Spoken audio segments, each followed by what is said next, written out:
Zdravo, otroci! Spet je tu za vas Prešerna pravljica za kratek čas. Tokrat pastirček. Svoje dni je pasel majhen deček v Istri blizu morja, nekoliko krav, ki jim je bilo pridruženih tudi nekaj ovac in koz. Bilo je popoldne in pekoče sonce je pripekalo na zemljo. Kar deček zagleda 3 lepe deklice, ki so spale na mehki trati. Bile so vile. Neizrečeno so bile lepe, pa tudi zelo podobne so si bile. Skoraj enake so bile med seboj.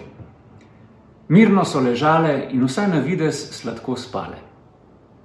Deček niti malo ni pomislil, da bi utegnile biti vile.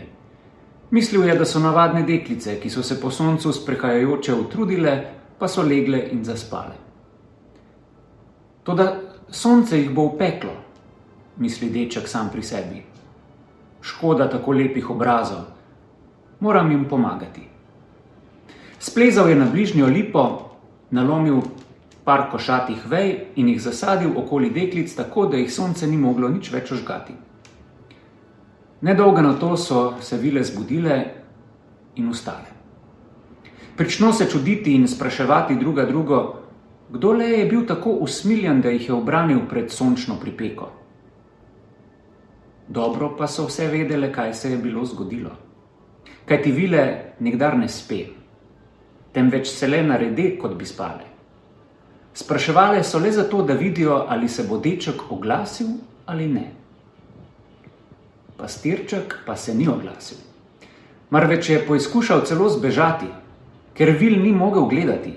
Lasje so se jim namreč preveč bleščali. Svetili so se kakor suho, čisto zlato. V tem trenutku so bile že vse 3 pri njem. Ni jim mogel uiti.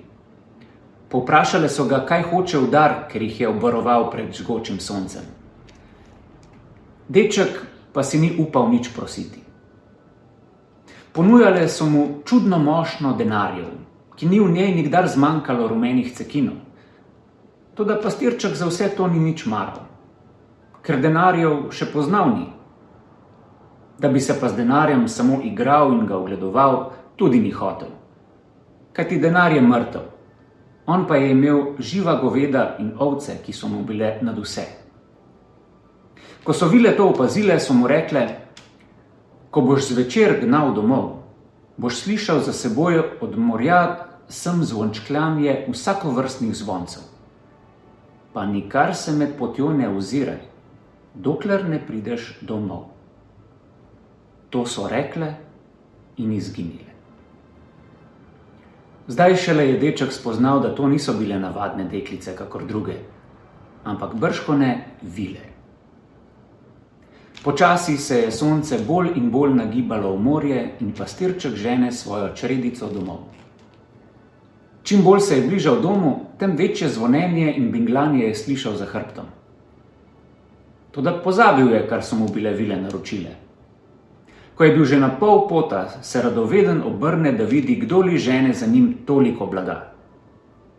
Pa zagledal je veliko trumo ovac, krav in koz, ki so šle iz morja za njegovim blagom. V trenutku pa, ko se je ozrl nazaj, je vse prenehalo hoditi na suho iz morja. Samo tista truma ga je spremila do doma, ki je bila že zunaj. Če bi pastirček ne bil pogledal nazaj, bi imel neizrečeno veliko blaga. Pa saj mu je bilo tudi to dovolj, ker je tudi revne sosede bogato obdaril z blagom, ki so mu ga bile vile prav čudno podarile.